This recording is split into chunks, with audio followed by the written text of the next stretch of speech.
This is A's Cast Live, your comprehensive look at the Athletics. Leaping at the wall, it's gone! A towering drive into center field by Rooker. And 29 other MLB clubs. A judgy blast. All rise. Here comes the judge. Swung on, hit high, hit deep to right, away back into the second deck. Bobby Witt Jr. becomes the first shortstop in Major League history to have two 30-30 seasons. Shohei Ohtani starts the 50-50 club. Join us as we take you inside the baseball universe, from humidors to walk-off dingers to Hall of Fame talk. We have you covered. Spend your afternoon with us, only on A's Cast Live. Here's Chris Townsend. Good afternoon, everybody, and welcome to another edition of A's Cast Live from the studios in San Francisco. Chris Townsend with the Super Scout Shooty Babitt, as we'll be taking it up to a little A's and Dodgers, the rubber game of the three-game set between the Athletics and the Dodgers. The Dodgers, the best home team in baseball. The A's, the best road team in baseball. Got a great show for you. How are you, Shooty? We've got Eduardo Pérez. We've already taped him. And a guy who loves you is waiting on deck, who's calling a big game tonight down in Texas. Great night here for us, Towny. I mean, we've been waiting for a game like this for a while. We've got a rubber match of two teams that are going in the same direction, believe it or not. The A's were playing a mano-a-mano last night, and one big punch, one big bolo, and pretty soon the game is out of reach. So I'm really excited. I'm excited to talk with Matt. We go back. I mean, he knew me when he was a kid and I was playing. And then when he started working with the Padres, we got a chance to meet each other. Man, he used to take care of my kids and send them Sega games, the cartridges. And, you know, back then, man, them things cost $40 They weren't a cheap. piece. No, my goodness. So, and he's done a tremendous job. I mean, he's nationally known. I don't think you can find or pick a better guy who's suited to cover the entire game the way that he does, man. So be good to hear from him. And let's get out to Texas, to the ballpark in Arlington. A great matchup tonight. You got Hunter Brown going up against Jacob deGrom. But I knew if I needed to get Matty V on the show, I had to produce Shooty Babitt. You produce Shooty Babitt. You get Matt Vasgersian. Matt, how are you? Yeah, you know me too well. That's absolutely true. Good to see you guys doing great, man. And to Shooty's point, when he got called up to get beat up by Billy Martin with those A's teams that I loved so much, I used to carry a Shooty Babitt baseball card in my Velcro wallet to school because he was my guy. And my best friend growing up, my best friend Anthony, used to carry a Mike Heath card because he was a catcher. He went on to catch at Cal and had a pretty good collegiate career. I petered out well before those days, but Shooty was always my guy. I always travel with this stuff too, Shooty. I keep my A's collection with me. I never know who I'm going to see, on the road or anywhere. I got a couple of Ricky cards here, Dusty Baker, Dave Parker, Stu. Always carry a Stu card with me because you never know when you're going to need that. Man, let me tell you something. That is awesome. An A's fan to the bone, and it's so great to hear. Sometimes I'm out and about, and I'll hear you on the air, I see you on television, and you mention the A's, and you talk about your love for the A's. Tell me about how excited are you, Matt, by seeing the team and the way that they've transitioned with this young club right now, and they're making a name for themselves in this league. Yeah, you know what I love? What's most satisfying for me, it probably is more so for you guys covering it every day, is that people are buying in. And it's not just, the A's and here's a 100-loss team and this series isn't going to be worth watching. It's, the A's got something going here. They've got a pretty exciting group. And it has not come together the way we thought. We thought that the money they spent and the free agent market was going to make them a slightly better version of themselves. It's the young guys that are producing that are really exciting the national media. And when the A's kind of reclaim that respect around the league, it's because of the process. It's because of what they've done in drafting and developing and staying loyal to this younger group that has been supplemented by what they've done in the front office. It's fun, man. I still haven't figured out that ballpark because, man, alive. I mean, it's playing like the moon. And I'm not sure that's good in the long term. But it's not a long-term solution, so let's embrace it and have fun with it while they're playing there. I got to tell you the one thing that I know a lot of people are starting to pick up nationally, and we're going to have Carney Lansford on, A's Hall of Famer, to talk about it tomorrow, is Jacob Wilson. I mean, Matt, all these years with Moneyball, we talked about home runs and walks, and this is how the A's score. Right now, the A's are actually hitting for average. They're making a lot of contact. And this Jay Willie kid, Jacob Wilson, is special. I don't know how much you've been able to see him, but how much are you guys starting to talk about him at the network? Because this kid's on pace for well over 200 hits. We haven't seen that since Miguel Tejada in 2002. Yeah, you always sound like a homer because we're always at MLB Network. They ask us for our preseason picks, right? Who's going to win the World Series? And you're never right on any of that stuff. But I felt pretty good about my AL Rookie of the Year pick because it was Jacob Wilson, and I was there in Oakland last year with the Angels when he made his major league debut and blew out, unfortunately, and then missed almost the rest of what would have been his first 3-month stay in the big leagues. But I remember the conversations with people. I remember specifically talking to Mark Kotze, and what you heard was this guy has elite bat-to-ball skills, and now everybody else is seeing it. Is he going to hit for power someday? Maybe, but if he hits 370, who cares? Like the criticism behind a guy that hits like that, if he doesn't hit for power, it's like the same thing that Luis Ariz has to endure. Oh, but he doesn't. He just hits singles. He just hits flares. Well, he hits 3 flares a game that are base hits. And if Jacob Wilson turns into that kind of player, sign me up. He's a stud. I love watching him swing the bat. Man, it was quite impressive having him on the post game last night, and I brought that up to his attention. Typically a power hitter comes to this league and they try to prove their worth with their brute power. This kid is the opposite. I mean, we've watched him make adjustments in game as far as at bats are concerned.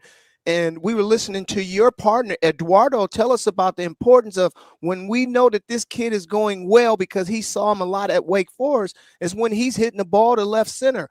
Lo and behold, tonight in L.A., hit his first home run, got out in front a little bit, created a little top spin, waited, made an adjustment, shot him out of the yard the same way, the opposite way. So you're right. I mean, but you cannot treat every situation the same because every player is different. And I'm with you 100%. Yeah. It's well said. Matt, I the other day, the bombshell about Pete Rose was dropped on you guys right before you went on the. Were you prepped to that, or did it just come to you and all of a sudden you guys at the network, you were hosting the studio show, you had to go with it? I'll lift the curtain a little bit. We did have a little heads up that it was going to be coming. Some version of that. We didn't know exactly what the release was going to be. We didn't know exactly what was going to be said. We didn't know who it was that came off the mountaintop to make the ruling. We didn't know if it came from the commissioner or from the Hall of Fame itself. So we did get the clarification with everybody else, but we were aware that there might be some Pete Rose news. It's fascinating as all this gets dug up again and kicked around again. Well, we just visited with Bruce Bochy before this game. We're going to call this Rangers-Astros game. And I didn't even know, and I know Booch well from my days in San Diego. I never knew that he grew up a Reds fan and that Pete Rose was his guy. So imagine being Bruce Bochy and being a huge Reds fan and getting your major league call-up and you're 2 months into your big league career and you're behind the plate catching Eric Schau the night Pete Rose breaks the all-time hits record. Wow. It was pretty cool visiting with him about that. We were like, God, Boch, did you talk about that with him down the road? He said, yeah, he did. And we did. And he always thanked me for calling a slider that he could catch up with. I don't think he did it by design. But yeah, the Pete thing is fascinating. And to fast forward to 2027, when he appears on that committee ballot, I think he gets in. I just think it's going to happen. And I like the fact that he was made eligible because after all, why do you have to continue punishing someone who no longer walks the earth? I would have loved it if he could have gotten in while he was alive, but I think they'll get it right when he's on the ballot. This has created a lot of dialogue, and I'm just listening and asking questions, especially a person like yourself who would more than likely or is qualified to be on one of those committees, because there has to be some change. What's going to happen with guys getting into the Hall of Fame in the future that don't put up numbers, nothing like the guys in the past that should be getting in, but because they've been getting, you might as well say, a lifetime sentence of not being able to get in the Hall of Fame, and they're not putting up the same numbers because the game is different. I mean, how are you guys going to quantify who gets in the Hall of Fame and who doesn't if you're not putting up the same numbers to have something to compare to the guys that came before you? Yeah, Shooty, it's such a you're spot on, because this conversation is it's gonna keep going for the rest of time, right? You cannot compare. Let's take this one for example. Scott Rowland got in a couple years ago, but you can't say Scott Rowland has to compare favorably to George Brett and Mike Schmidt, because that's not fair. No one's gonna. And he played at a different time. No second baseman is ever going to have the kind of impact that Joe Morgan had in Major League Baseball. So I think, considering when a player played and how the thresholds for success are different, used to be that 500 homers got you in. As we see now, that's no longer the case, because there are qualifiers around guys like Sammy Sosa, etc. The considerations have to change. I know there are voters who vote based on position representation. In other words, there are some guys that feel like catchers are underrepresented. That's why, for some, Joe Mauer became a first ballot guy. And if Joe Mauer's a first ballot guy, Buster Posey is certainly a first ballot guy, and we could go on and on from there. It's tough. There's no standard that's the same generation to generation. I do think it's too stringent, though. Look at the NFL, man. The NFL, they're issuing yellow jackets to guys like they're throwing out Tic Tacs. And the baseball writers protect this thing, this sacred cow, almost to the point where you want to tell them to loosen up a little bit. There should be more players, I think, that are considered than are. Well, we know you got to get going. You got a game to call. It's an interesting game, by the way. Both Astros and Rangers, they're different than what we've seen the past couple of years. I mean, the Astros dominated the division. Rangers a couple of years ago won the World Series. Both those 2 games over 500. Hunter Brown is having an outstanding year. DeGrom's making his way back, so we'll be following you in that game. But before we let you go, the biggest question I have, what happened to that baseball card, that Shooty Babitt baseball card they used to take everywhere with you? I promise I have it somewhere. I promise it is in a box. And if it's not in my mom and dad's house in the East Bay, it's in my basement in New Jersey. I didn't get rid of anything. I am borderline hoarder. Make sure you find it, man. It's worth $4.35.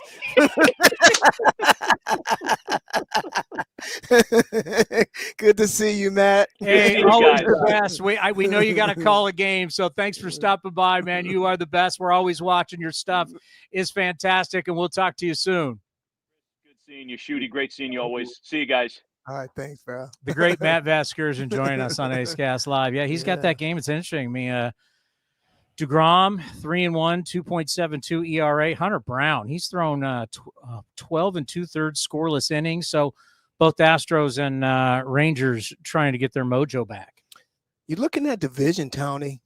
Seattle Mariners have been the favorite all coming out of spring training, but they've had some mass injuries. That pitching staff has taken a beating over there. It's not – and – Houston and Texas both have not done anything to separate themselves from the rest of us. So is it far-fetched to really think that we could possibly win this division? Of course. A's are in it. I know it's hard for people to believe, but it's 40 games in. I'm not trying to be unrealistic. Seattle leads the Astros and the Rangers by a game, and they lead the Athletics by a game and a half. Just saying, it's wide open. Just saying it. Yeah. And we talked about the grades that we gave out the other day, even though they were good, depending on who or the way that you looked at it. But in each department, there is still room for improvement. And I mean, 1.5 games out, and you're talking about a 2-game improvement. That's not a whole lot of maturing that's going to have to happen. I just think these guys have to continue to be consistent. Guys are playing in different positions. You know, the guys write the lineups out. So, you know, as time goes on, it won't be a whole lot of changing of positions, putting in guys different in the batting order, especially if the A's continue to stay in this thing. You know, we're going to be coming up later, A's Cast on NBC Sports California. One of the things we're going to talk about is Tyler Soderstrom. Hit his first home run yesterday as a left fielder. Had been 23 games without a home run. But you look at the numbers. Obviously, got off to that great start playing first base. But if you look at the numbers, they're respectable in left field. What's been your opinion so far of Tyler Soderstrom as a left fielder? He's looked like a guy that has not played a lot of left field, but he's playing a safe left field. I don't see a guy that's going to take a bunch of chances. And first of all, I don't want to minimize what he's doing out there. I don't think people have any idea how difficult it is to change positions at that level after not getting instruction, not playing there in spring training for a significant amount of time. And this is a guy that's been sitting in the squat for the entirety of his career until they put him into at first base this past season. So he has not done anything to hurt the team. I think his arm presents something that gives you value out there. And as he plays out there, if you're going to move a guy in the outfield, left field is the easiest one to play if you have not played a lot of the outfield. But he has done nothing out there, embarrassed himself. And as long as he keep doing what he did last night, you don't even remember any of the misplays. 4 assists already in the outfield. Well, when you've got the type of arm that he has and the situation presents itself, that's what he's going to be looking forward to, because a lot of times, as well as I do, he did not really embrace the idea of catching as he got into pro ball. And when you're an athletic guy like he is, I can understand that, because typically it takes a special person to want to get back there and be back there all year long and dirty and sweating and getting hit. You just get hurt. Oh, my Lord. Yeah. Now guys throwing 95 to 102 miles an hour, and those ricochets against that mass, man, the toll that it takes. So I'm happy that he was able to do it, and it was a great move that the A's made. Cody, what do we got today? Well, I have the highlight if you want to see his home run last night. I've been asking and getting the highlights. So here's Tyler Soderstrom's first home run as a left fielder last night. This one hit hard. Tyler Soderstrom, center field. Big boy part of the park. Welcome back to the long balls, Tyler Soderstrom. Ties it up at 2. That is 10 on the season now for Sody. That ball was leaned on. So there is first home run as a left fielder for Tyler Soderstrom. Not only was that impressive, but I also thought the at-bat in the 8th when he went double off Kirby Yates was a big deal. He gets his hits easy. He's not a guy in the box where a whole lot of effort, mechanical problems, timing and rhythm is off. He repeats his swing. You see some guys struggling, and they can't make the adjustments because mechanically they're rushed. We talk about trigger and load and all this kind of stuff, and it is so relevant. But you have to understand, I don't call it a trigger and a load. I call it your move. And you as a golfer, I'm sure you understand, there is a move that you have that gets you in possession. Yo move. Yo move. Yo move. You know what I'm saying? You can't tell. What is my move? I need to figure out what my move is. That's what you have to do. And when you have it, nobody can know it. And that's why the pros, they make the game look so easy. That's because they can slow the game down, because when you know who you are, you know what you bring to the table, because you have worked so hard to bring it there, and you fought all type of obstacles, curves, sliders, change-ups, slumps, you name it. You had 1,500 ABs. I don't know. But if you were able to survive because you had your move, if you had your changeup, if you had your wipeout slider, if you Scotty Scheffler as a golfer has his own move. No question. And you can't teach it. You know what I mean? So either you have it or you don't. Like you got hair. Thank you. I don't. I appreciate that. Yeah. I mean, my hair's a little longer now than it was, last year. But you asked me before we played the Tyler Soderstrom highlight. We have Dave Stewart, A's Hall of Famer, coming up in about 12 minutes. He'll be here to talk, a lot of things. Remember, he learned his forkball from the great Sandy Koufax, so that'll be cool. And then we're going to play Eduardo Pérez at the bottom of the hour. Sunday Night Baseball, ESPN, MLB Network Radio. You guys did a great conversation with him talking about the Pete Rose in the Hall of Fame, the young A's team. So those are the two guys we have left. Dave Stewart, A's Hall of Famer, and Eduardo Pérez at the bottom of the hour, Sunday Night Baseball, which worked out great because we were supposed to take people behind the curtain as Matty V did. We were supposed to take Matty V, and as he had to change it, he had asked to change the time. Eduardo Pérez texted me back from yesterday. I was like, I could do it right now. And I was like, well, I'm not going to say no to a Sunday Night Baseball guy. No, and you'll hear me ask Eduardo Pérez about this, and I think it's really interesting. When Pete Rose accepted the ban in 1989, I was a junior in high school. I'm 53 years old. I have 2 kids in college. I want everybody to just think about that. My entire adult life has been Pete Rose in the Hall of Fame.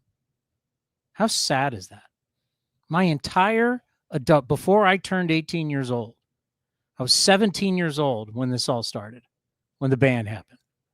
And my entire adult life has been about Pete Rose in the Hall of Fame. Just think about the longevity of this is insane. Well, I thought the Bible was holy, but people go against it all the time and don't get life sentences. And I understand how holy that rule is in Major League clubhouses. The number one rule used to be when you walk in there, they made it perfectly clear. Betting on baseball was just, I mean, that was lights out. That was back then. So much has happened. What Pete Rose was doing was not impacting the game like gambling impacts the game now. I could see you getting a, I don't know, man, permanent ban. Is that lifetime? Does anyone that didn't take somebody else's life and anything they do deserve a lifetime ban? I mean, Jay Merniz. I mean, okay, you cannot wear the Hall of Fame patch. You cannot do something. I don't know, but for somebody who did something on the baseball field and the way that he did it, he played the game like I wish most players would play the game now. And the numbers that he accumulated, it will never, ever happen again. And the way that Eduardo talked about his uncle and the type of man that he was away from the field and the things that people don't hear and the things they hear that other people say that they don't even know. So I feel you, Towny. I'm a forgiving person. I mean, because I need forgiveness myself, and anybody that's never done anything that needed forgiveness, then they're fooling themselves. Yeah, you mentioned that your entire adult life. I'm 36 years old. So literally, right before I turned 1, this has been the only thing I've ever known is Pete Rose in the Hall of Fame. I never knew Pete Rose the player. I just knew how good Pete Rose was, and looking up his stats and the hit king, everything he did with Philly and Cincinnati and Big Red Machine and all that. Now I'm 36 years old, going to be 37 in 6 months, and we're still talking about Pete Rose in the Hall of Fame. And now you lump in Shoeless Joe Jackson, which none of us were around when Shoeless Joe Jackson played. But these are the 2 guys that have been notorious for the whole gambling scandal in baseball. But Pete Rose has been at the top of it because of what he did as a player manager, but also from his historic playing career. And who knows if this happens in 2027 if he gets into the Hall of Fame. Are they going to vote him in? I mean, we could have – Shooty and I talked about it yesterday. You could have got rid of this all these years ago by just putting him on the ballot, not let him get 5% of the vote and be done with it. But instead, you gave him a ban. And it's what people don't understand. The Baseball Hall of Fame, when he accepted the ban, then they said he couldn't be on the ballot. If they wouldn't have done that, he would have been on the ballot 15 years. He would never got voted in and would have been over. The fact that the Hall of Fame took him off the ballot has made this go on forever. Yeah, well, really bad decisions, really bad PR decisions. But that's why I just wanted to bring that up. Like, you're talking about, this is our lifetime this has been going on. Like, this is something you think of like really important things in life. The fact that this whole thing of a baseball player in a museum has gone on since 1989 is insane. Well, there's a lot of people that back in the day didn't take a broader view of the future, just like us now. There are things that are happening in this game that I don't somewhat agree with, that has changed the game, but this game is going to continue on without me, you, Willie Mays, Ricky Henderson, you name it. This game is going to continue on. So change brings about change, but I will tell you what, Pete Rose played the game. Today's Pete Rose, I don't know if he even get a chance to play. Wasn't a home run hitter, didn't hit the ball out of the ballpark. All he did was took extra bases, made the other team play differently, man. He was a different brand of baseball. So I don't know, man. Be interesting. But yeah, it's too bad. It's too bad. No do-overs. It's like Ricky wasn't a unanimous voter as far as getting in the Hall of Fame for the simple fact that one guy didn't like the fact that he played on so many teams. That was Ricky's fault that he had all those jerseys on his wall that he regret. I'm sure. I wish I only had one. You know what? It has been a joy to play for all the teams that he played for. The Yankees, all the cities, all the people. Yeah. Gee, Mernice, man. What was your favorite team? Was it as a Mariner? Dodger? Pardon me? I'm being facetious. Angel, Red Sox, Ricky Anderson. Blue Jay? Tony Gwynn, maybe. I don't know. Dave Winfield. I mean, Don Mattingly, you name it. You know, it was, but yeah. So, yeah, I don't know. They're going to have to change some things. And then how Eduardo Pérez is going to talk about it. Who will be the people who do decide? That's the next fascinating chapter, which, by the way, this gets prolonged. This is not till December 2027. Yeah, so we still got two and a half years. So the saga just keeps going, and then you're going to have to decide, well, who are the people that will vote? Yeah, and who knows? I mean, life changes every day, and obviously. And then if he gets voted in, how do you do that ceremony? Yeah, posthumously, obviously, but yeah. Wow.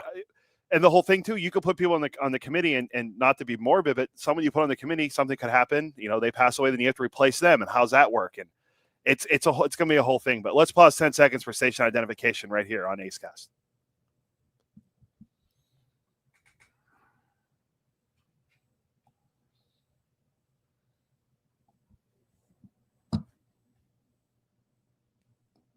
All right, what do we got coming up? Dave Stewart will be joining us coming up next. So, Stu, you want to talk to him about the A's, obviously the Dodgers, the forkball, Sandy Koufax, and get a little bit of the A's and Giants this weekend. He pitched in some big games in the 1989 World Series. Last time I checked, he was the World Series MVP in 1989. That's a big deal.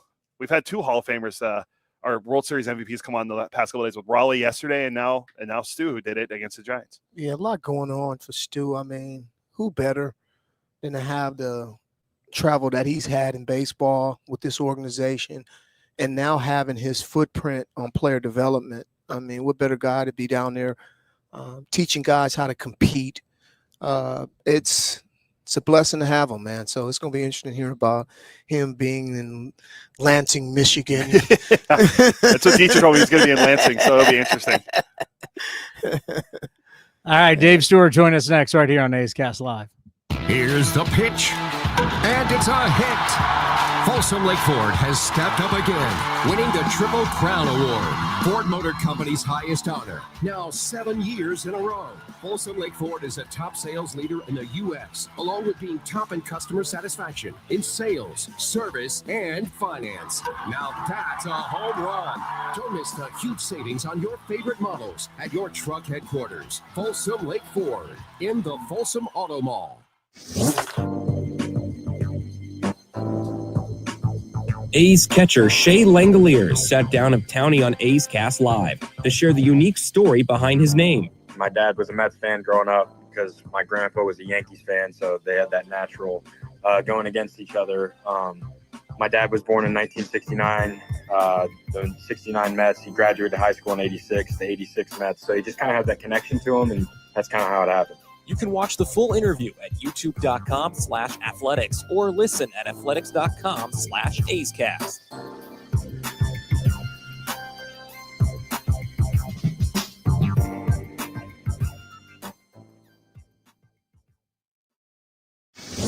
And here's the pitch to Tyler. Swung on, drilled to right, way back. Martini at the track. He will turn and watch it fly. That swung on, drive to deep right field. Going back, Palacios, and it is gone. 2 payoff pitch, and Soderstrom launches this one to deep right. Taylor back, it is gone, and Soderstrom has done it again.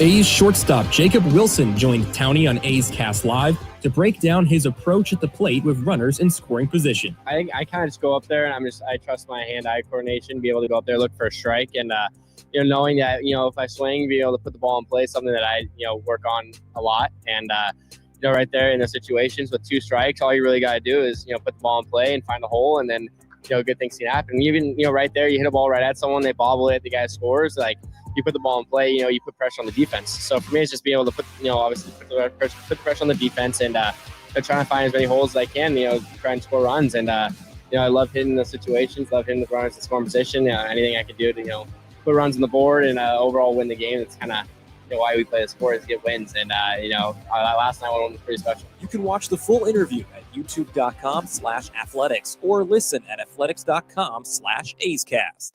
Calling all college and grad students. Grab your friends and head to the ballpark with this special offer. Save up to 50% off select regular season games throughout the 2025 season. Get your discounted tickets at athletics.com/student.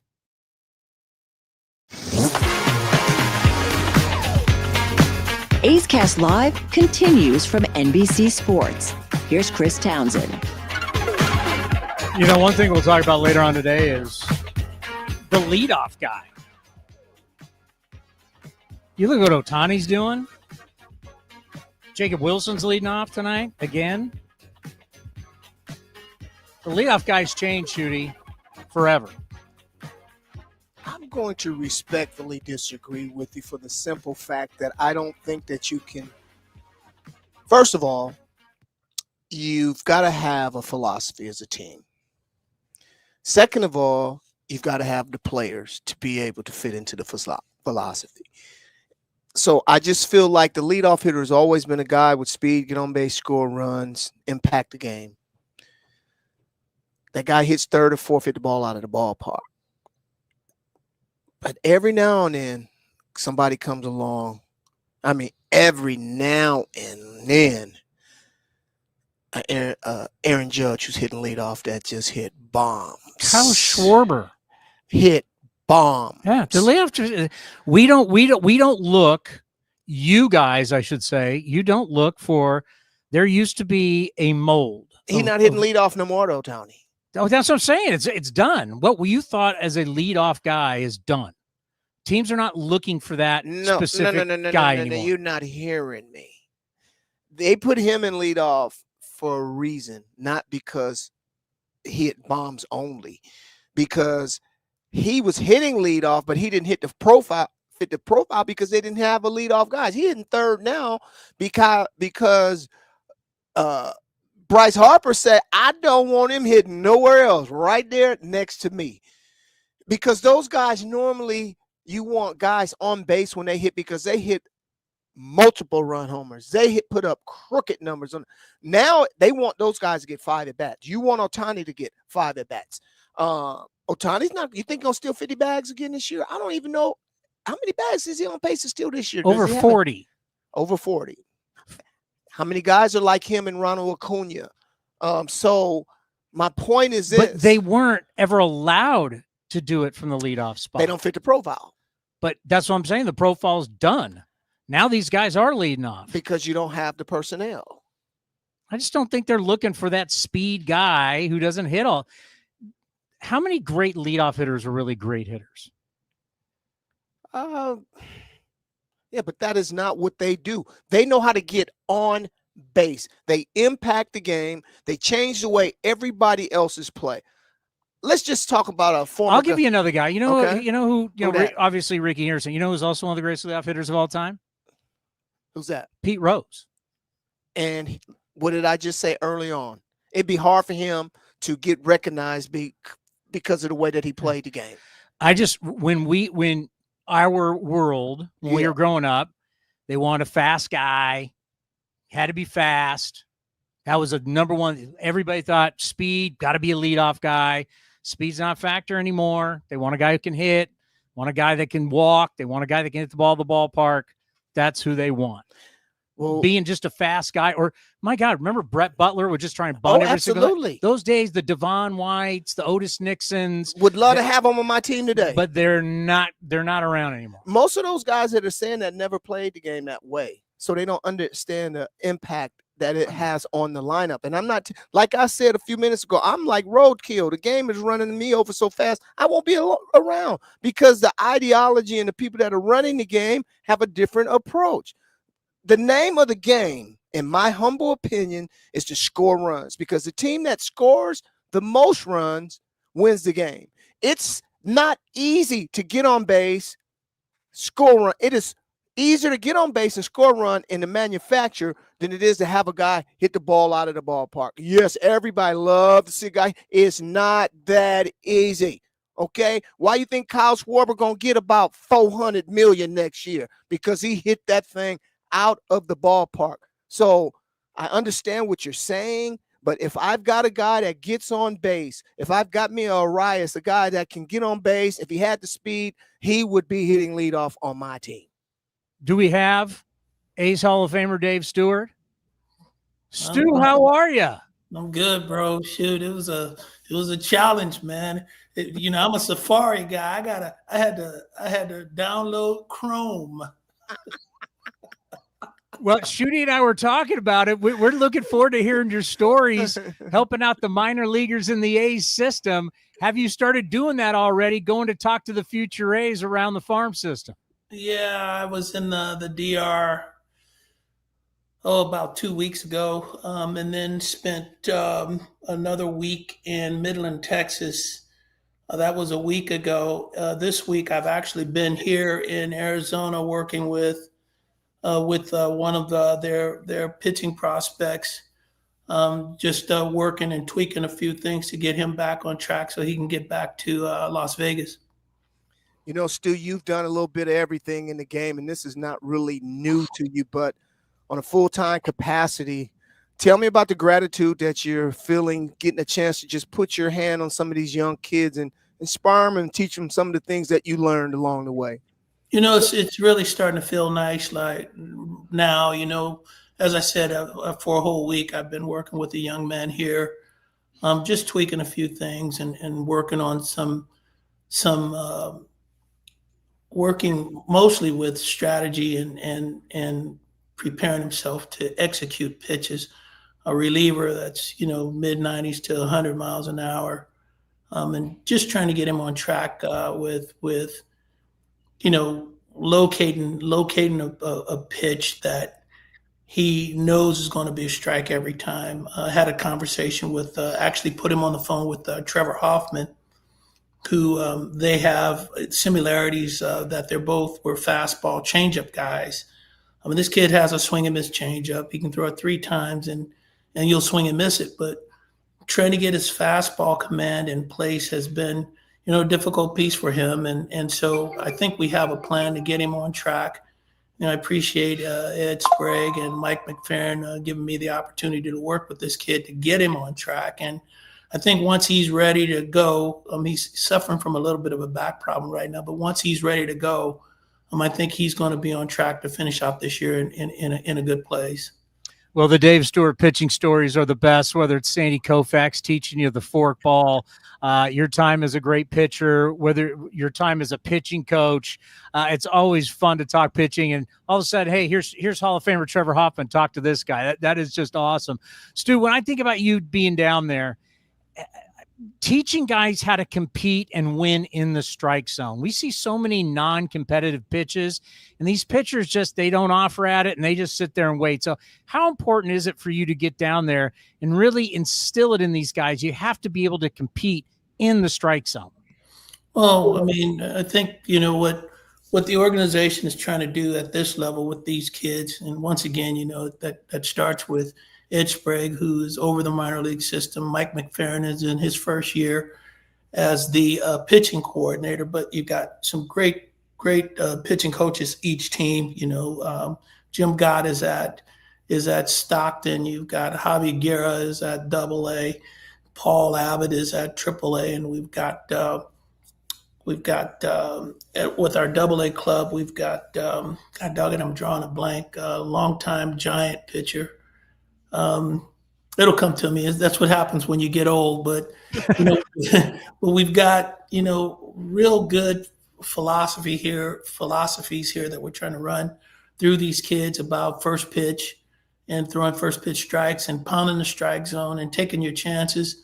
We've had an opportunity to look at other organizations and what they do, and the success that they're having through their minor league system and all the way to the big leagues. And so, for me, the key is having these kids understand that your best is always going to be better than whoever you're facing, and instilling that and driving that home. But pitching is also feeling and understanding what you're feeling when you throw a certain pitch, because if you can feel it, then you can recreate it. And if you can recreate it, then you can repeat it, and it will happen time and time again. So, I'm working with strategy with these kids and a plan, not just at the ballpark, but before you get to the ballpark. And then once you get to the park, you get in the game, then you can execute pitches, you can compete. And that's been the biggest thing that I've been trying to drive home with these kids. Stu, I sit back sometimes and I see the Diamondbacks play the Braves, or I see the A's play the Mets, and all these teams I've worked for, and it gets me excited just to think about certain things. We're in this series with the Dodgers and the A's, and the memories that you have and the success that you have with these two storied franchises. How's it feel like being Dave Stewart today and watching these two teams go at each other? I've got beautiful, beautiful memories and things that I kept. I'm from both sides. I came up in the Dodgers organization. My first year was 1975. The first people I met when I came into the organization, I remember Roy Campanella like it was yesterday, coming up in his wheelchair and having an opportunity to meet him. And then Don Newcomb was right behind him, and Maury Wills and Duke Snyder, and we had that group of people for me to meet as a rookie. Jim Gilliam was our first base coach at that time, and Tommy Davis was in spring training, and obviously Sandy Koufax was there, Don Drysdale. I got a chance to sit with these guys and associate with these guys and really learn what baseball, the Dodger way, was about. And when we're in spring training as kids, going through the fundamentals and the repetition of doing drills time and time and time again, and questioning why we were doing it, to eventually find out why we were, when those things actually took place in the game, and it wasn't a second thought to be where we were supposed to be when something took place in the game. And so I learned how to play fundamentally the game of baseball, to pitch baseball the Dodger way. And those things carried me through in my major league career. I finally got an opportunity to pitch in my hometown with the Oakland A's. And with that organization, having an opportunity to play for Tony La Russa and Dave Duncan, and having ownership with Walter Haas, who reminded me of Walter O'Malley, it was like things had turned all the way around. And I started with the Dodgers, and I'm with the Oakland A's in my hometown, playing baseball, winning championships, learning about being a good teammate. You got to remember, Shooty, when I was a Dodger and a Ranger and a Philly, and in those organizations, I was just part of an organization. When I came to the A's, I had an opportunity to learn what it was like to be a leader in an organization, and to be able to have an influence on players that were coming into the organization, having them understand that this is how we play baseball here in Oakland, which was very similar to some of the lessons I learned with the Dodgers. And so I was able to take some of the things that I'd learned, implement those things in a leadership role with the A's. And we had some great teammates. Yesterday, someone asked me who my best teammate was, and they immediately said, I bet it was Ricky Henderson. Ricky Henderson, my best childhood friend. Carney Lansford was my best teammate, because Carney Lansford was the captain of our team. He was the glue to our team. He was the guy that didn't have a problem walking up to Tony La Russa and saying, hey, you're playing favoritism to Jose Canseco, and it's not rubbing well with the rest of our teammates, and you got to do something different. You have to set a different example for these guys. That's the guy that Carney Lansford was. Carney Lansford was the guy when Jose Canseco was not doing things well defensively and just resting on his offensive talents. He would walk up to Jose and poke him in his chest and say, you got to do better defensively, or you can't play out there for us. Carney Lansford was one of the best teammates that I've ever had in baseball. Like I said, Ricky Henderson, we go back a long time as childhood friends, and he was a great teammate. But when it came to leadership, true leadership, and having players understand that this is the way we play, there was nobody better than Carney Lansford. Yeah, programming note, Carney Lansford will join us on the program tomorrow, A's Hall of Famer. And speaking of your guys' run, one of the coolest things always doing TV with you when you were back home was seeing that World Series MVP trophy. And tomorrow's going to be A's and the Giants in San Francisco. You think about the disappointment of 88 against the Dodgers, and then you were not losing in 1989. No matter what happened, you guys were going to win it. You were by far the best team in baseball. You got to be the World Series MVP. Just take us back kind of down memory lane, just how incredible being a kid from the Bay Area. You grew up watching the Giants. Now you're pitching for the A's. You know, being the World Series MVP. I mean, it was just magical. It was. It really was. It's crazy, when you hear the real story from Sandy Alderson. I almost didn't end up in A. Wes Stock and Jackie Moore weren't really, as we would say, they weren't really feeling Dave Stewart when he came to Baltimore to throw that bullpen, and really didn't want to sign me. If it wasn't the love that Sandy Alderson had for Bill LaJoy as a general manager at that time, that everybody held in the regards, I guess. If we looked at general managers today, you'd probably look at Dave Dombrowski as the guy that everybody says, if Dave Dombrowski likes him, then I better like him. Well, Bill LaJoy was that guy. And when Sandy talked to my agent says, hey, how's it look? And Sandy says, well, our guys didn't like him. We're not going to sign him. And he says, well, Sandy asked my agent, well, what opportunities does he have?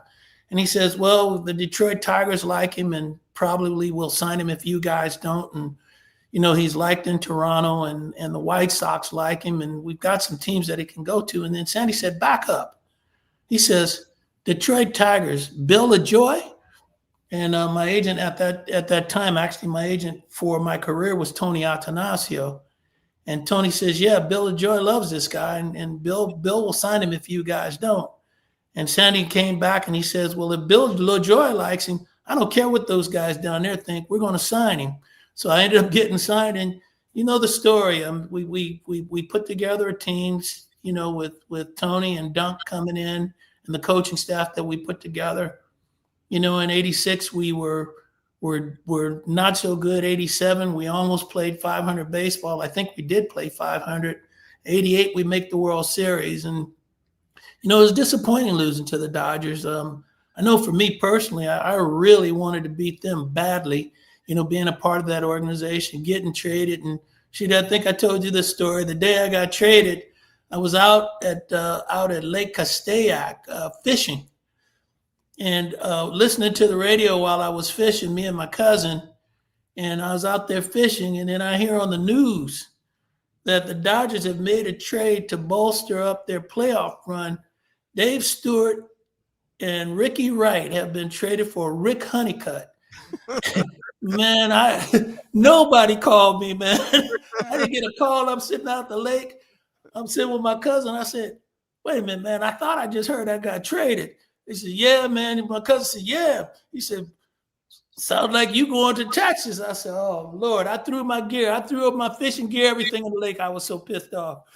So got to the ballpark, man, my stuff was packed already. So I was ready to beat the Dodgers in 88. And unfortunately, things went the way that they did. But we learned a great lesson from that. And we came back in the 89 season, started in spring training with goals that we had set. We wanted to score 800 runs. Our pitching staff, something that Tony said was important for us if we were going to be in the rotation is to be accountable every fifth day. And then, play hard between the lines. You get to the ballpark. When you get between those lines, you play hard for them. And then 89 turned out to be a good season for us. We ended up beating the Giants, which, that was kind of bittersweet. And the fact that we won the World Series, but we couldn't celebrate it because of the earthquake here in the Bay Area. And that was really a sad occasion, but it was a great feeling to be able to accomplish that in the Bay Area, the town that I grew up in front of relatives and family and friends. And that was a beautiful thing. And then, Cincinnati in 1990, I really don't want to talk about getting swept by those guys. One of my neighbors is Eric Davis here in Arizona. And he tells the story all the time. He can't help but tell the story that how he was waiting on that fastball to take me deep. I told him, shoot, bro, I wish we get in the old timers game and we're playing the Reds again. I know what to do with the first pitch this time. You know, Stu, we were having a conversation the other day because the A's faced this situation with Aaron Judge and Towny, and Towny's one of those guys right away said, I put 4 fingers up and I wouldn't let Aaron Judge beat us. You look at the A's young team like now, these young pitchers that you're building for the future for that you want to be in playoffs, and you're going to have to face guys like that, Ohtani. I want to know your opinion at this point in the year. How would you have approached that? I mean, you got a chance to win the game, or you got a chance to learn something from your mistake if you make one. How do you approach that as a pitcher, person in development, general manager? I mean, you've done it all. And at the end of the day, it's going to come down on you. So if you had to make that decision with your pitchers, how would you handle that situation with this club right now? Well, with this club, there's one guy that, in my opinion, has earned the right and has earned the respect to have the opportunity when he's on the pitching mound, and that's J.P. Sears. He's had back-to-back seasons, and he's not missed a start. He's been the guy that's been the number one guy, in my opinion, for this organization over the last 3 years. And so if J.P. Sears is on the mound, I know what he brings when he comes. I know he competes. This year, to this point, has been the best year that he's had as an Oakland A, and that means that he's learned from seasons past. And so J.P. Sears get an opportunity to do what he wants to out there for me, and I'm going to give him that right. And if I'm going to make a mistake, it's going to be with him. Nothing against this organization because they're young, as you said.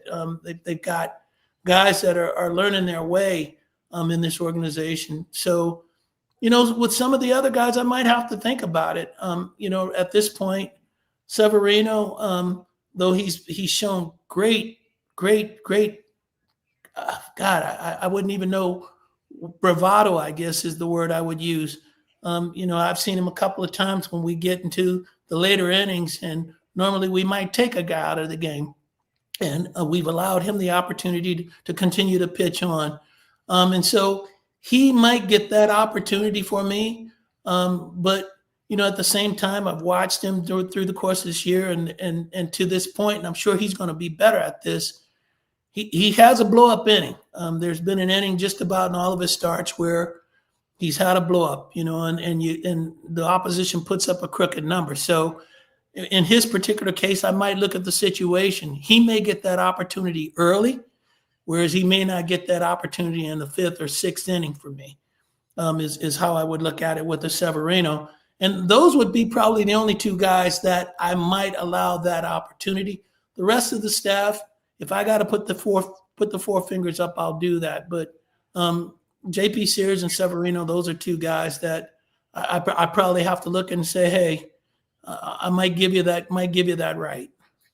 We just had one of our first checkpoints of the season. We were giving out quarterly grades, and you look at the Athletics at 22 and 21, still down at Dodger Stadium, looking to take 2 out of 3 from the Dodgers before they open up against San Francisco tomorrow here in the city. So far, what do you think about the A's, their start, best record on the road in all of baseball? Jacob Wilson is starting to become a household name in our game. So what are your first impressions? Well, Jacob Wilson is a household name in the game. Believe me, there are a lot of people. He's not a secret now. You can believe that his name is circulating around the league as a guy who figures out a way to put the meat on the ball. He's just doing a tremendous job displaying power. He's been clutch all season long. So he's not a secret any longer. I think that the league was very, very clear that offensively this team comes to play every day. And that's a reflection on the guy that is managing this team. And there's no wonder that they gave the contract that they did to Koch. This team is playing like their manager, a tough guy. He was a tough guy. He was a competitor. He was a no-quit guy, gave you everything that he had on that baseball field. And he was very, very knowledgeable about what he did as a player. And that's reflected on this team on a day-to-day basis. These guys are never out of a baseball game. More cases than not, they're figuring out ways to get an edge on you. I mean, if there was anything that I would wish for this team is that they play better at home. They've been a great team on the road. They haven't played as well as they should at home. You know, and if they do believe, in fact, in their insides that they're playing against the same circumstances that other teams are when they come to Sacramento, then they should be able to play much better at home than they have. And I think that's going to happen for them. The pitching staff, you know, the starting rotation is rounding itself out, and the bullpen is rounding itself out as well. I mean, they've had the injury bug, that's the one thing when the season started. When I looked at the team, I said, God dang it, they're not going to be able to afford to do what the Yankees do and what the Mets do, which is have a second group of guys that when your first group gets hurt, that can fill in, you not miss a beat. But so far, they played gutsies. They've endured the injuries early. Nobody talks about the fact that they've had injuries in their starting rotation and that they've had injuries in their bullpen and that they've been mixing and matching guys in and out of the starting rotation and out of the bullpen, which is the key to winning baseballs. Pitching and defense is always going to win games for you. But they've done well. But once again, I point the finger back to Mark Kotsay and his leadership and his coaching staff and how they're keeping these guys on point and having them understand that they can win no matter what the circumstance, and they can beat anybody with the circumstances, and they go out and they play hard every day. Doesn't get any better than that. Not at all, Stu, bro. it's so great that you're such a big part of this organization. It's great that you're such a big part of the future of this organization with these kids. And we've talked about when you go down there, what it means, like to think of you and Sandy Koufax back in the day. Well, that's now these kids thinking about you. So always great to have you on A's Cast Live. We'll be thinking about you this weekend as we're talking about the 1989 World Series. Best to you, and we'll talk soon, my friend. I'll talk to you guys. Good to see you both. Mike Babitt. Love you, man. Nobody better than that guy. No, come on, man. I mean, salt of the earth. You want to talk about just a great – we could talk about the player. You can talk about his career. I mean, he's done everything, right? GM, assistant GM, agent, player, you name it. He's done everything in our game. He's going to be an owner hopefully someday. He's won the Roberto Clemente Award, but he is just such a good person. Anytime you have a community fund award named in your honor, I think that speaks volume, because the one thing that they always tell you when you're growing up, I don't care where you go, where you end up, how big, how high you get, never forget where you came from. And it's quite obvious Dave Stewart knows where he's from. Eduardo Pérez, Sunday Night Baseball on ESPN, host for SiriusXM, joins us next on A's Cast Live. When it comes to knocking it out of the park, nobody beats Folsom Lake Ford. Folsom Lake Ford is a 7-time Triple Crown Award winner, Ford Motor Company's highest honor for being the best in customer satisfaction in sales, service, and finance. Step up to the plate for our biggest selection of new Ford models, including the legendary F-150, on sale now. Shop Folsom Lake Ford, your truck headquarters in the Folsom Auto Mall, folsomlakeford.com. That ball is out of here. Become an A's insider today. Visit athletics.com/newsletter and sign up to receive the latest team highlights, up-to-date news, features, and more, all delivered free to your inbox. That's athletics.com/newsletter.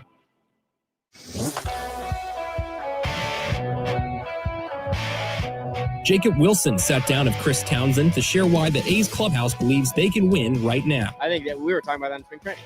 Being able to, obviously we had some great signings that, great players come in, be able to lead the clubhouse, and then some extensions that we had, with the guys who called out last year. And, I think in spring training we were talking about this is something we're excited for, and to be able to see it coming into full effect right now it's great, but it is a long season, so we got to keep working every day and keep trying to go out there and get those wins. You can watch the full interview at youtube.com/athletics or listen at athletics.com/A'sCast.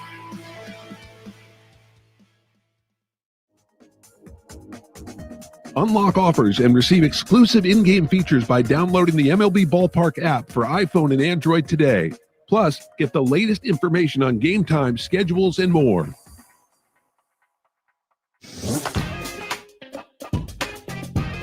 Athletics reliever Hogan Harris joined Chris Townsend on A's Cast Live to break down challenges and adjustments required when transitioning between starting and coming out of the bullpen. I'd say the biggest thing is there is still a routine. The difference is it's at 3 p.m.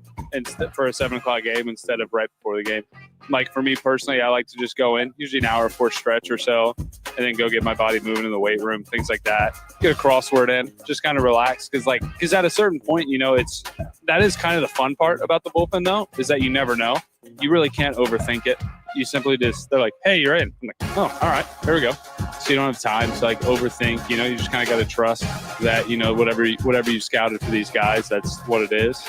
And then you just go in, and that is also a good thing. You're facing the guy once, maybe twice, instead of 3, maybe 4 times. You can watch the full interview at youtube.com/athletics or listen at athletics.com/A'sCast. Calling all college and grad students. Grab your friends and head to the ballpark with this special offer. Save up to 50% off select regular season games throughout the 2025 season. Get your discounted tickets at athletics.com/student.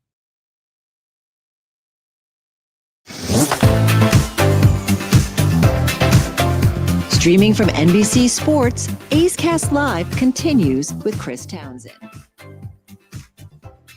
All right, Cody Elias, Shooty Babitt with you here for a few minutes before we throw to Sunday Night Baseball analyst and MLB Network radio host Eduardo Pérez.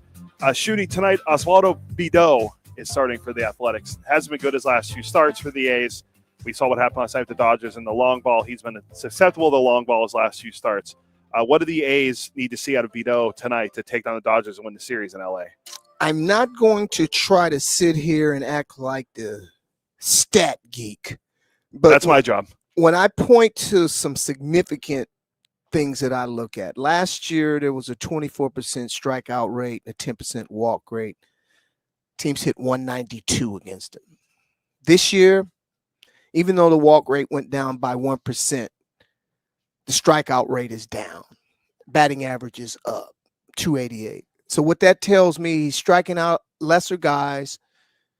Even though he's walking less, they're putting him in play, not putting guys away. And going back, looking at some of his starts and his outings, I think the most important part with Bido as we move forward is to make sure that that 87-mile-per-hour slider that he can put down on the black, that's a swing and miss pitch. He's got to be able to command it more in 2-strike situations. And that's the key. Either you're going to pitch to contact and get early weak outs, or if you're going to be a guy that's high velo guy, and you're going to put guys away when that situation comes, you got to be able to do that. So I would like to see that a little more out of him. I've always compared him to the kid up in Seattle, Casilla, because they're similar guys that can move the ball both ways. I think Latino guys with big arms is the last thing to come for them is feel and command. I mean, I'm in spring training. I'm around the country watching guys throw 97 to 101, and they can't hit nothing but the backstop. But they got live arms, they're electric, but the touch in the field is the last thing to come. So with Bido, I mean, he was with Pittsburgh. We were fortunate to be able to get him. I mean, they just fattened him up real good for us over 6 years and let us just swoop him right up. So as far as I'm concerned, Cody, we're winning right now. We've got a guy that we can depend on every 5 days, and he's taking the bump. And with the competition in that rotation, it is what it is. And one other thing, I think Luis Severino will be great for him. Oh, absolutely. And Severino talked about being a leader for the young guys like he was in New York, not just the Latin players, but all the pitchers in the clubhouse. So that's good to have him. And let's see Bido get 6 finally. He's got every start this year. He's gone at least 5 innings, but he hasn't gone 6. So let's see if he can do it tonight. It's a very strange stat. I saw it earlier in the MLB notes that he's done that. And then last year he pitched well too. But one more thing before we get to Eduardo, Dodgers doing a bullpen game. What are your thoughts on bullpen games? I hate it. And I just think it's a reflection of our game. I mean, you're going to tell me there's starting pitchers all over the world that want an opportunity to go out there and give a team 5 or 6 innings and win a game. And you can't find them because we're not developing. We've sold out to the opener type situation because it worked in World Series a few years ago. I'm trying to remember the big lefty's name for Cleveland. Seemed like he's a kid that pretty much put everybody on this track. So what happens now? Is that Andrew Miller? Andrew Miller. Thank you. So when you start developing guys to go 3 and 4 innings, when just because they're tired, they're not sore, but because the numbers say at 100 pitches, things change.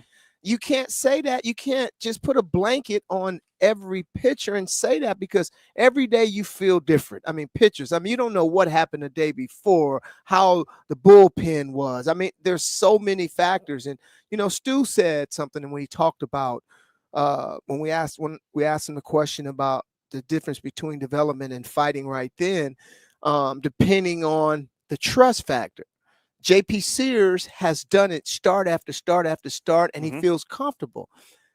And that's what you would want. But we're forced with a situation where these guys are forced to the big leagues so quickly. You don't have that much of a scouting report on them, so you don't know, because they don't have a history. They haven't been out there for 500 innings or whatever, so you don't know the difference between being tired and hurt, or what do they do when they get deeper in the game? Do they start taking a little bit off and becoming a better pitcher, or can they pitch backwards? Can they make the adjustments? Because every time that you don't get an out as a pitcher, you're passing the buck to the next guy that's coming. So you walk a guy, that's on you, because now the next guy got to clean that up for you. And that's how I look at it. And I wish pitchers would look that way, because maybe they would approach pitching a different way, because they know when they don't do their job, they're costing the guy right behind them. And what the whole thing with the bullpen games is, the Dodgers did this in the World Series last year, and it helped, and they won. And this has been their pitching philosophy, as we talked about yesterday, just looking at the way they've been developing their pitchers. But the Dodgers have 15 guys on the injured list, and we're, May 15th? And we're already talking about bullpen games with them. They've already had multiple position players pitching games for them. So they got to get healthy if they want to repeat in the World Series, which hasn't happened since the Yankees. It hasn't happened in the National League since the Big Red Machine back in the 70s. So the Dodgers, they want to get back there. They got to get the starting pitching going. But already seeing a bullpen game, it's not a good sign. And I'm glad to get your thoughts on how you feel about bullpen games, because I used to be a big fan of the bullpen, five and dive kind of thing, but I've kind of changed my opinion on it, because we're seeing the death of the starting pitcher, but it's starting to maybe come back just a little bit. And I don't think we're ever going to get to where it was, 15, 20, 30 years ago, but if we can get it back to where guys are going at least 6 innings, it would be good for the sport. Why wouldn't we? I mean, and I guess the reason why, like I said, I should have told Stu, he acting like we like each other. We just started liking each other. I told you I don't never like pitchers. But the worst thing could have happened to me is start my scouting career working for the Braves, because I got a chance to look at Hall of Fame excellence right up close and how they went about it. It was never about velocity. It was, they understood where the umpire was calling, and now they make fun of Eric Gregg and his strike zone with Tom Glavine, because he was still in 6 inches. Okay, if you can be a thief and get it, I'll give it to you. So now what does Tom Glavine do? Oh, I'm going to brush you back a little bit with 87 just so you can move your feet a little bit, but I'm just going to tantalize you. Okay, I'm going to take off some. I'm going to add some. And guess what? Every 5th day, this guy is 6 feet, 6'1", 170 pounds, dripping wet, but he's never hurt. Greg Maddux, 15 straight gold gloves and 15 wins for 15 years straight, or some crazy number like that. And the reason why he won the gold gloves, yes, he was an exceptional athlete, but his efficacious and his ability to put a ball somewhere that he know if you made contact, he was always in position to make the play. Never hurt, never even iced his arm. So don't we want longevity here? You know what I mean? I played on a team in Oakland. These guys still hold the record for the most complete games. They can't, wasn't it like 90 something? 81. They had 81. That's right. No. That was a year. 81. Yeah, it was 90 like something. 92 or something. Norris, McCaddy, Keogh, Kingman, John Underwood. All I know is I can only remember about 4 bullpen guys. Yeah, and it's a different time, and it's interesting how the game's going. But that's going to do it for us today, Shooty. Thank you again for having out Towny and I again. Anytime. We're A's Cast Live. We'll be back tomorrow at 4:30. We'll have Mark Kotze. We'll have George Contos from NBC Sports California and World Series champion. And we'll also have Carney Lansford, A's Hall of Famer. We're going to throw it to Eduardo Pérez, Sunday Night Baseball, MLB Network Radio. He joined you and Towny earlier today. Here's their conversation with Eduardo Pérez. Eduardo Pérez joining us here on A's Cast Live. Of course, Sunday Night Baseball. You hear him on Sirius XM in the morning. Fabulous with Steve Phillips. Eduardo, it is great to see you. How is everything? I'm doing well, staying busy. And that's the most important thing is following the season, watching a lot of baseball, and just in awe of all the talent that's in Major League Baseball. I think it's I think it's the best of being able to see all these athletes. They go out there and they do it, the grind 162. And it's not just the star players. It seems like there's a different guy every day, from New York to even Oakland. I mean, look at me saying still Oakland when it's we're talking Sacramento. So there's so many players that are in the game that I continue to just marvel. Yeah, well, I'm sorry. I just want to get into, obviously the huge story in baseball is Pete Rose. And this is something that affects you so much because it's your family, that Reds family. You grew up in that clubhouse, and your father just recently had his birthday, the Hall of Famer. All the kids you grew up in that clubhouse, Sparky Anderson, you've told all these legendary stories about Reds had to win for you guys to be in the clubhouse, and Pete Rose and Joe Morgan and Johnny Benton and all they were like uncles to you. So when this came down, and everything you've said is so spot on, I know how much it means to you. Isn't it just crazy, though? We're about the same age. Our entire adult life, we have been dealing with Pete Rose in the Hall of Fame. When you really look back on that, how crazy that is for us. I know there's going to be a lot of people watching who are younger than we are, but Eduardo, our entire adult life has been about Pete Rose in the Hall of Fame. It's crazy. It really is. And, for my entire life, that's all I've known, right? Is he's been a member of my family. And, we saw what I saw at the time was a situation that none of us wanted to see. When Bart Giamatti came out in 1989 and said what he said, it was sort of one of those things of say it ain't so, Joe, right? Say it ain't so, Pete. And I couldn't believe it. And to try to process that when I was just a freshman in college and just got into Florida State and trying to get my bearings straight there in 1989. And then all of a sudden I turned my attention to Petey Rose, who was my best friend growing up and still is very close, and I still consider a brother. He calls, I answer the phone. I know exactly when his birthday is, and I call him always. I send him a text message or call him for his birthday. There's so much respect because we grew up in the same environment. So all the pressures that I was going to deal with, I knew that he was dealing with, just like Ken Griffey Jr. was dealing with as well. And to see Petey at the time be sent home because of the fans being so rough on him, because he carried the same name as his dad, just like Ken Griffey Jr. carried the same name of his dad. I couldn't even imagine the pressure. I would always be taunted by, oh, you're Tony Perez's son. Yeah, you think you're going to be good or even half as good. You're not, and you could hear all these things. Fortunately for me, my father always had a clean slate. He was known as Doggy, man's best friend, and it was a lot easier path for me with that. But for Pete Jr., it was a tough path. And now he not only lost his dad, but he has to now go through all of this again. And, and it's just to see it. I've always said it, it's bias, because I know a lot more probably than a lot of other people do about the person behind the scenes and how they took care of me and how Pete took care of me and how Carolyn Rose took care of me. That for me, I want it for the family. I want it for Pete Jr.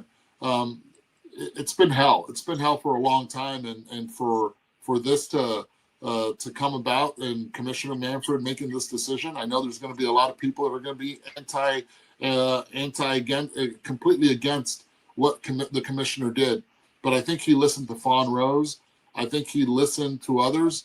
And now it's up to that 16-person committee that will be selected in a couple years to decide if Pete gets in or not. And I think that's the way it should be. And Tony, this is my 32nd year scouting. And one of the great things about scouting, you go out and see players that remind you of someone. You get a chance to see all the young players from other countries and everything else, and all the memories you have of Pete Rose. Is there any player that's playing in our game today that will make you always remember Pete Rose when you see this guy? Sometimes I look at Alex Bregman and I'm like, wow, this guy plays the game. He's a grinder. He plays the game a little bit, right? He goes out there, he posts. He doesn't take anything for granted. Runs hard, but to be straight up with you, in order to get to know and understand Pete, if you played against him, you hated him, right? He was that type of guy. If you played for him and with him, he wanted to beat you. He wanted to make everybody around him better. He competed. I remember one time we were at his house and us kids are playing Monopoly, and we're like, oh, look at all the money, look at all the property I have. And here comes Pete with, he's got to top you. He's got to beat you. And it didn't matter. He was so competitive. And that's who he was. And that's the person that I loved. And I understood that he was very flawed. I get it. I understand. All the things that one has to be in order to get to the Hall of Fame. And character is one of them. And, he doesn't fit that check mark because of what he did and because of the lies and because of the deception. But Pete was never going to back down. And when he did in 2004, and he said, look, I did lie. I thought I saw a side of Pete that I had never seen before. Last time we had you on at the winter meetings, we were talking about how the Dodgers were just taking all the oxygen in the room. They just took up all the oxygen, and all of a sudden, here comes the AL Central, and here comes the NL Central. We've talked so much about the coast teams. How impressed, especially like with Detroit and even the teams in the National League Central. I know they don't have the highest payrolls, but how impressed are you with the way the Central is fighting back this year? It's pretty impressive, right? You look at the American League Central and you see exactly what the Detroit Tigers are doing. They come in today with 29 wins. You look at the Minnesota Twins having won already again today, 11 consecutive coming into today. I'm just going to the numbers. Yes, they did lose Buxton and Correa. Hopefully they're okay from their concussion that they had. But this is a division. And what I did was I sandwiched all those two teams with, and I understand the Guardians and the Kansas City Royals are playing really good baseball as well. They beat you in so many ways, and it's just not one guy you can circle on each team.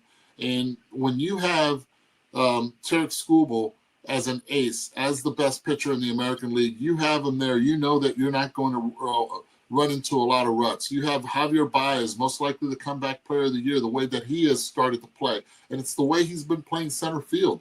Who knew that Javi Baez could play this elite of center field? 4 offensive runs saved already in that position. He's come up with some key hits. And what he has done, he has been able to fill in for Meadows. He's been able to fill in for Veerling. He's been able to fill in for Perez as well in center field. And he's been able to justify that contract a bit this year as well. When people thought that they were going to let him go, a lot of people are like, let's let him go. Look, there's a reason why A.J. Hinch has those 26 guys playing and pulling the right way in that division. And then you look at the National League Central. The Cubs have been really impressive. They played well. They've continued to grind it. I just think it's a division of the St. Louis Cardinals, who end up winning 10 out of the last 11 games. The way that the Cubs have played, the way that the Milwaukee Brewers, they're not going anywhere as well. And the Cincinnati Reds, Ali De La Cruz hitting another home run today. I think this team, led by Tito Francona, it's going to be tough to go through the flyover states now. Eduardo, pardon me for calling you Antonio, first of all. Second of all, you did that because my dad right here is Atanasio, so that's my middle name as well. It's your middle name, so I'm okay with it. Okay, hey, look at here. Ronald Acuna was in the news today with some things happening with the Braves and something he said. And you talk about the great young players in the game. Tell me how much an impact he's going to have on that team, especially in that division right now, because man, it's a lot of great baseball going on in that division. That's as tough as anyone. Yeah, absolutely. And I cannot wait for Ronald Acuna Jr. to get back. We need to get some of that swag back in there. The Atlanta Braves have been playing a lot better. They started off the season 0-7. Everybody's like, oh, freaking out. look, there were a couple teams last year that had 7-game losing streaks, one of them multiple 7-game losing streaks, and still made the postseason. The Atlanta Braves are really good. And once they get Strider, and he's supposed to pitch next week, and once they get Acuna, it's almost like adding a premier trade chip to that lineup. And I cannot wait to see him, and I'm hoping that they put him right there on top of the leadoff spot. And I got to give a lot of credit to Alex Verdugo. Even though the numbers are not supreme, he's brought in some swag. He's made Michael Harris the second better. Just with, okay, so you didn't get a hit. Get him next time. There's something about having a veteran guy in that lineup to just calm things down. Veteran guys are important. Look at what's going on right now with the Baltimore Orioles. They're missing that presence. And I think because they're missing that presence, we're seeing a team just right now snowball and just and not look competitive at times, head down. You need the veteran presence for that to happen. And I think with Ronald Acuna Jr. getting back to your original question, the Atlanta Braves are still a very dangerous team in that division once he's added to it. You know, when you look at the Athletics this year in 2025, the best record on the road, I know when we were back in Dallas, we talked about the offense. You liked a lot of the young players. You saw the firepower there. Mm-hmm. Just when you and Steve Phillips are breaking it early in the morning out here out west, when you're breaking it down on Sirius XM, just what are your thoughts when you look, you see, wow, the A's have the best record on the road. They're over 500. They're competing. It's different. This is a different team. What are you guys seeing?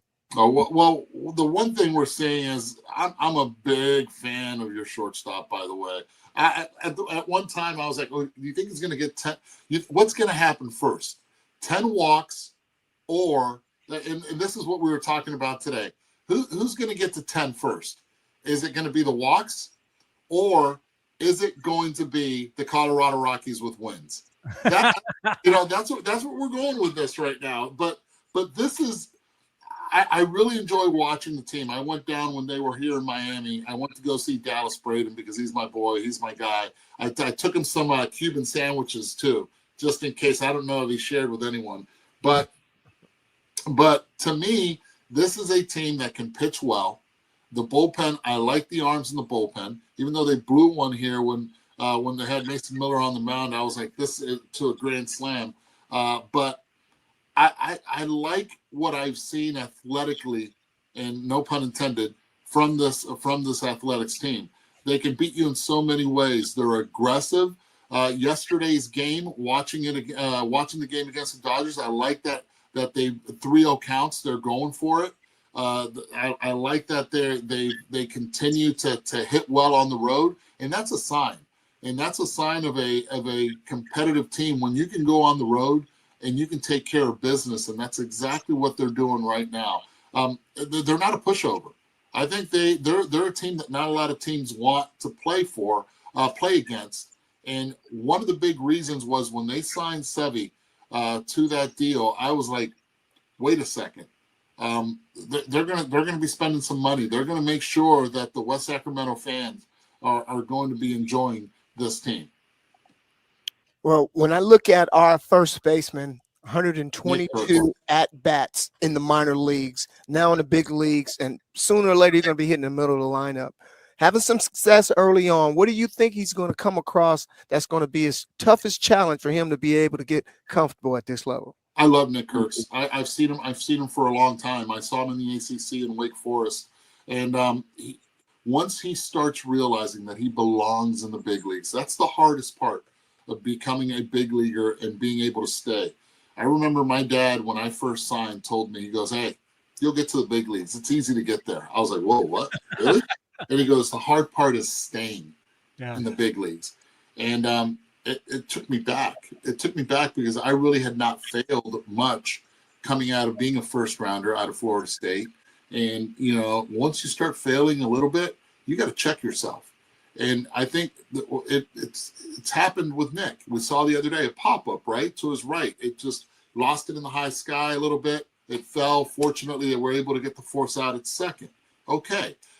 He's in the bottom of the order. Nick's never hit in the bottom of the order, let alone in the 9-hole. So all these things are check marks that you just have to go through to understand, do you belong or not? The first thing that the league does, Can you hit the fastball? The second thing that they do, can you hit the fastball in? Why? Because he hides his hands a little bit, but he's really quick and he has to trust it. The best thing that happened to Nick, though, was the draft year. He started off the season not too well in Wake Forest after having a monster sophomore season, which I saw in Omaha. When he came back, struggled at the beginning, had some injuries, some lower half injuries, got healthy, and then turned it on. His power is to left center field. When he starts hitting the ball to left center field, that's when, and you're right, Shooty, that's when you're going to see him move up in the order and most likely be a middle of the lineup guy and take off. But he is one darn good first baseman, athletic, and boy, can this kid hit. Well, Sunday Night Baseball, Sirius XM, it doesn't get any better. Hopefully your Seminoles will get it going again in the ACC because college football is better when Tallahassee is rocking. But I just want to say, it means so much to you, and I've really appreciated because, everybody's going to have a lot of opinions on Pete, but people need to understand about what that culture was like, the family that was there in Cincinnati, one of the great runs in the history of baseball, the Big Red Machine. You grew up in that. It's very important that you remind everybody, there's a reason why there were so many great players and why they were so special and why they won those World Series championships and why Pete Rose means so much to the area from Cincinnati. You were born in Cincinnati. So I'm glad you just remind everybody, there's a family aspect to this. Yeah. And Chris, I appreciate you actually asking all those questions about Pete and you and Shooty as well, because as I said before, I'm biased, but it hurts sometimes when I hear people just with sometimes the so-called experts or analysts that did not really know Pete, that just saw him for, he's the guy in Las Vegas right now. Why is he living in Las Vegas? He needed to live there because of the autograph signings. That's where people went. That's where he needed to make a living. It got cut from him, right? And he was born to be a player, either a football player or a baseball player. That's who Pete Rose was. And he played the game. He played the game hard. And I remember in the 70s and the 80s, you tell me of a dad that did not say, you better play. If you want to look at somebody in the way they play, go play like Pete Rose. Hustle out of it. That you never saw him not hustling. You never saw him not be proud of his teammate. And to me, that meant the world. Man, did he screw up. He screwed up. He screwed up and he lied. He did. I'm not saying he didn't. But the story of Pete Rose, if they want to get all this noise out, it's not going to come down to the 16 that are going to be making the votes. I think it's going to come down to the 4 people that choose the 16 voters. Oh yeah. Who's going to be who are going to be the 8 former players? Who's going to be the executives or the 6 former players?